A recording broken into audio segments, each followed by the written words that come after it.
Hello, everybody. I'm Dave Prentiss, the President and CEO of the New Bedford Symphony Orchestra, and welcome to another episode of Three to Get Ready.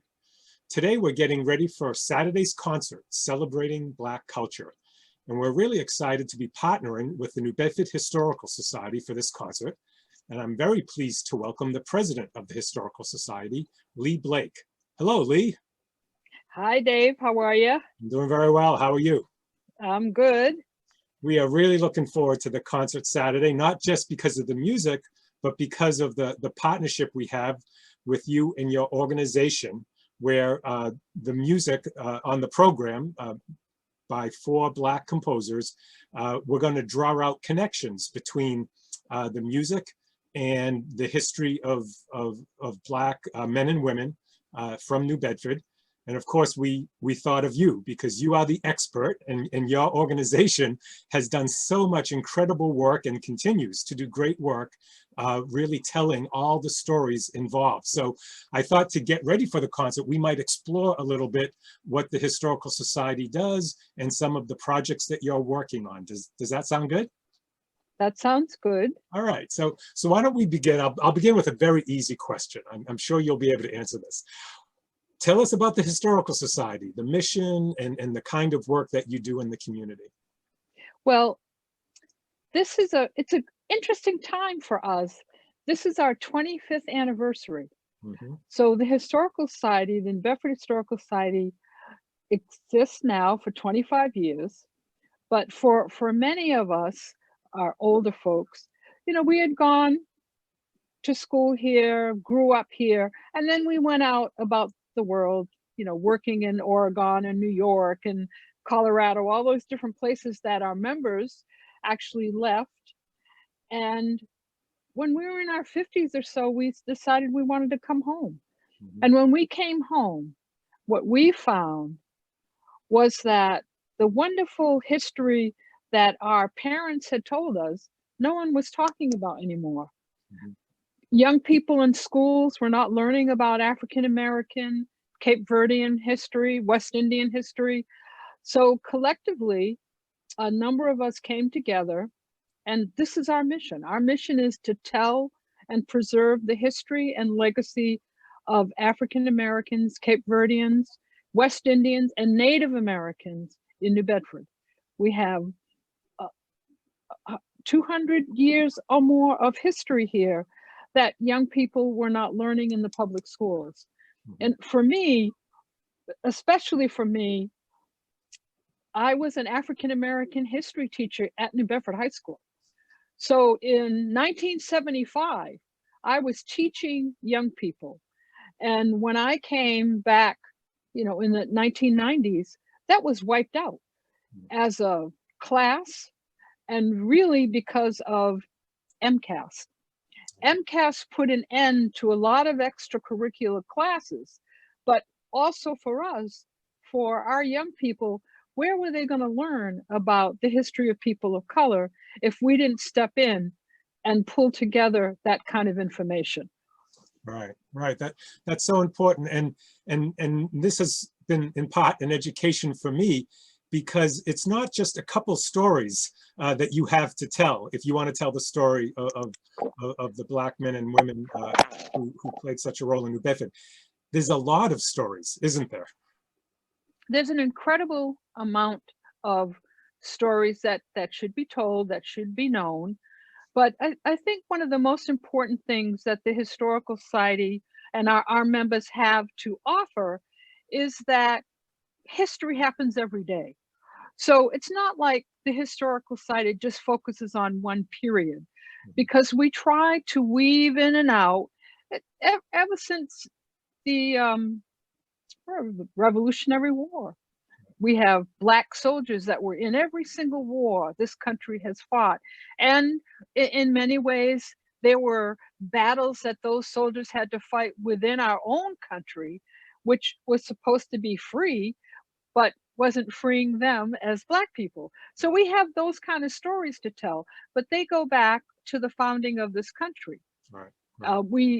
The Historical Society worked very hard to really uplift the whole visibility of Paul Cuffey, for instance. Paul Cuffey's family in Westport, he was involved in the War of 1812. He was involved before then. He was raised and went to school during the Revolutionary War, but also he founded one of the first integrated schools in Westport and possibly in the whole state. We're still researching that. Okay. But to see his legacy just disappear because nobody paid any attention to it or made it visible. Yeah. The Cuffey family is one of the best documented families in the whole country because of all of the paperwork that the family themselves did. So you see elements of Paul Cuffey's father, Cuffey Slocum, actually learning how to write on paper. We have copies of him practicing his handwriting. So, and he was an enslaved person that was brought to the Westport area, but all of these documents all exist in our public libraries, and you can access them.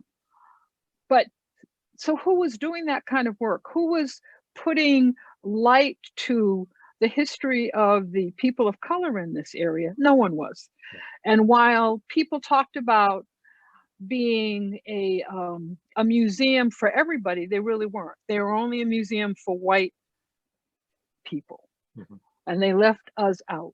Right. And that's changed, but it's also changed because over the past 25 years, we've been at their door, knocking on their door, talking to them, explaining the importance of hiring people of color, of researching people of color. And of course, the whole country is turned around now and is looking for ways to diversify the story and the myths that people talk about.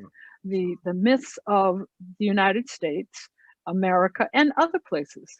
Today, I was reading about the French and how the French always like to promote themselves as more racially acceptable.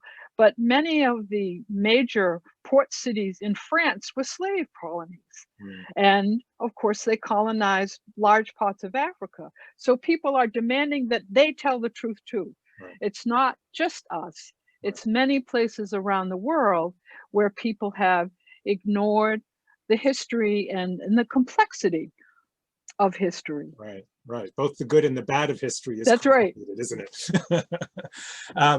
I know you have a really exciting and important project that you've been working on, and that is really having some wonderful developments. Abolition Row Park.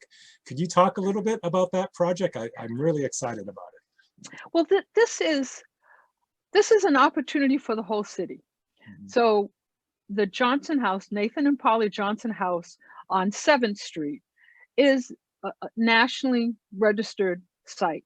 And there are actually 3 houses right in that block. The Friends Meeting House is across the street, and there's another house around the corner. They're all recognized as nationally important. And then across the street is a huge vacant lot.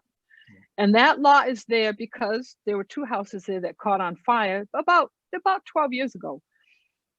So we have been looking at that as creating a new campus for the city. It's an opportunity to focus on the history of the abolitionists that lived on 7th Street, Nathan and Polly Johnson being 2 of them, but the Johnson House was a noted Underground Railroad site. There are a number of, I'm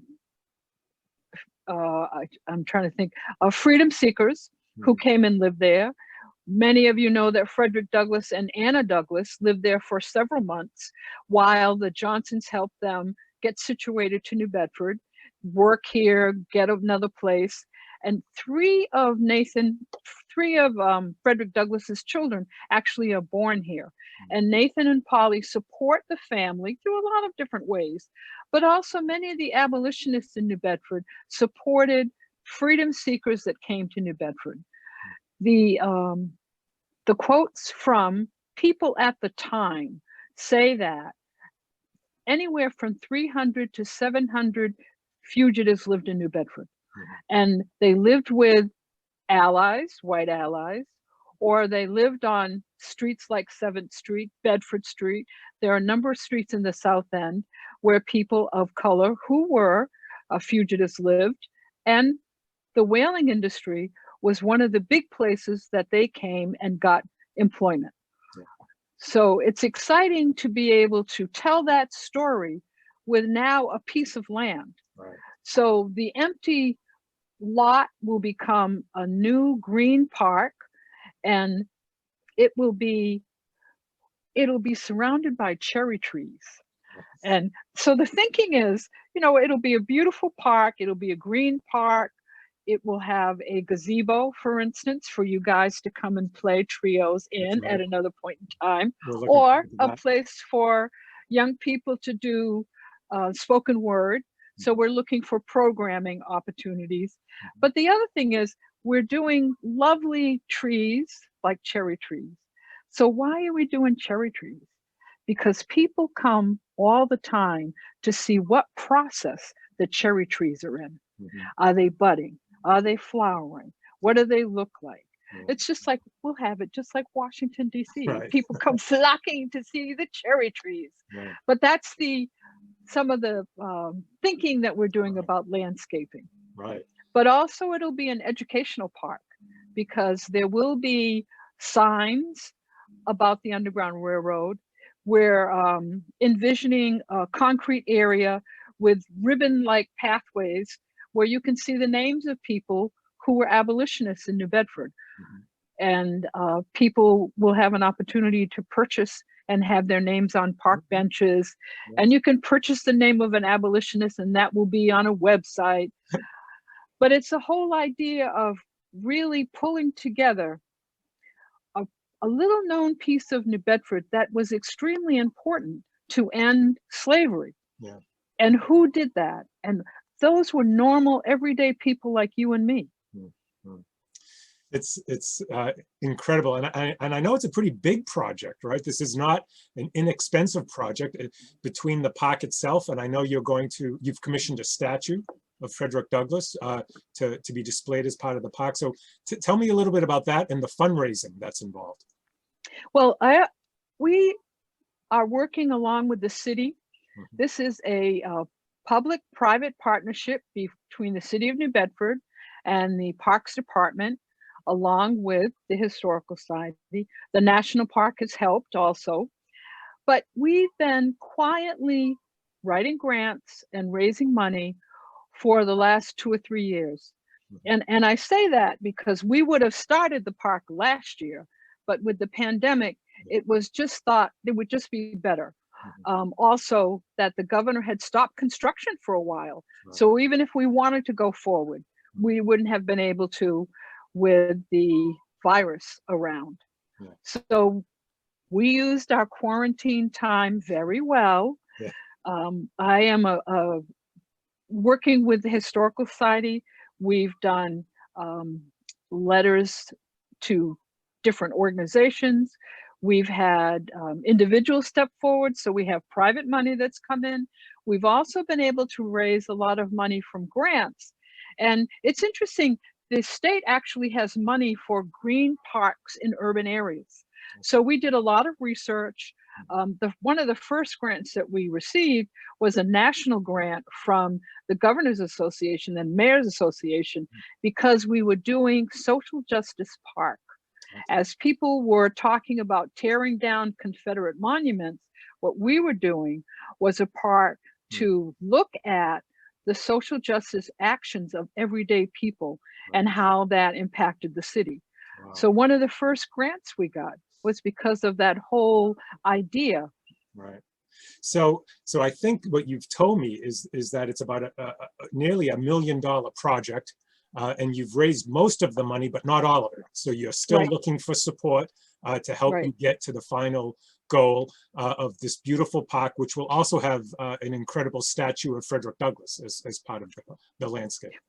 The plans are actually, it's so wonderful that this is happening when it is happening, because on Monday, March 22nd, we will break ground on the park. Nice. So it's so exciting to, we've done focus groups, we've had meetings, we've done videotape chats for 2 years. Wow. So that people would know what we were doing and to incorporate people's ideas actually into the design of the park. Nice. So we actually had one focus group on what the statue should look like for Frederick Douglass. Yeah. And the audience participated. They wanted a young Frederick Douglass. They wanted Frederick Douglass when he first came to New Bedford, Right. in his work clothes, as a worker, as opposed to, this big tall person with his hair all over the place, lauding the lion, where the lion of Anaconda is one of the things they call him. But a young man who would have been like 21. Wow. He was 20 when he came to New Bedford. Yeah. And he worked on the docks. So our statue will focus on that aspect of his life. And we have been able to raise quite a lot of money, but we are always looking for more. And certainly the statue would be one of the great places to help us with. Right. I think that's a wonderful decision, because you think, obviously you always think about the next generation, the young generation, and influencing them and telling these stories, and to show Frederick Douglass as a young man before he became Frederick Douglass. That's right. And to show how his work and his talent and his energy just propelled him to be this, not just a national, but a worldwide figure that had so much influence in spreading freedom. And we're doing the statue as a young man, but we're also making it interactive, because he'll be sitting on a park bench. And young people can sit next to him and think about all the things that you said, how people start from very humble beginnings and they persevere and they read and learn. And many people who knew about Frederick Douglass knew that he kept a violin, that he was a musician, that when he leaves Maryland and comes to New Bedford, one of the violins is one of his most important possessions, but he also has a book, The Columbian Orator, that he spent money on when he was a young boy, and he kept that with him all through his life. Learning the speeches, learning the cadences, learning how to give speeches. And he utilized that book, and he utilized New Bedford's churches to practice his sermons and his talks. Yeah, this was really the training ground for Frederick Douglass, and that's right. It's so important and wonderful that your organization is telling this story. All right, last question. The Historical Society is a historical society, right? You focus on history. That's right. But I'd love to hear you reflect a little bit about how you see your work in today's world, and what does it mean to be focusing on these stories when we're dealing with the issues that we deal with today? I think one of the important issues that the Historical Society deals with is to have people understand that a lot of the issues that we're dealing with now are issues that people dealt with before. I know I was talking to you earlier today about voter suppression. So there are organizations in New Bedford that 100 years ago were dealing with voter suppression. They were dealing with the right to vote. They were dealing with the civil rights of Black people and women. And so while we make, as individuals, we make these individual steps, and as a society, we move forward. Everyone will tell you it's always one step forward and 2 steps back. So you have to remember when we were pulled back, that the persistence, the knowledge helped us move forward. And you know what? Our leaders help us move forward, but also the stories of their persistence, of their determination, of their knowledge that they were right, and that what our country's doing, the United States, following the Constitution, we have to make sure that we hold the country's feet to the fire. Because they're promises that they make and promises that go unaddressed. So making sure our country lives up to our ideals and to the promises that are in the Declaration and in the Constitution. In the Bill of Rights and That's right. life, liberty, and the pursuit of happiness. That's right. Now we're really getting into some wonderful things from Abraham Lincoln and Frederick Douglass, democracy, Martin Luther King. It's really just wonderful the way all of these things are woven together. So Lee, thank you so much for your time today and for all the time you've put into this partnership. Looking forward to Saturday night so much, and also we're not going to stop then. We're going to continue to work together, and we're going to turn the segments of the concert into an educational program that both your organization and the symphony can use to reach younger people. So this is really a very exciting thing, and I urge everybody to go to your website, to go to your Facebook page, because there's so many wonderful resources and so much information about the important work that you're doing. Well, thank you. And I certainly am looking forward to your educational programs. I know you do a lot of work with the public schools, and our students, our young people really want to know this history. And it's exciting to me that now high school students are going to the school committee and asking to have more African American and Cape Verdean history, because they just aren't getting it. And it's important for identity formation, that's one thing, but it's also important, as we just mentioned, for people to understand the ideals of this country and to support them. And if they always feel like they're on the outs, we're invisible, then obviously those high-minded ideas are not being addressed. Right. So every day we try to take a step forward. Try to make things better. Put our head down and go forward. That's right. Well, Saturday night, I'm looking forward to going forward with you, and in the days after that. So again, thank you so much, Lee, and thank you, Dave. We'll talk soon. Bye-bye. All right.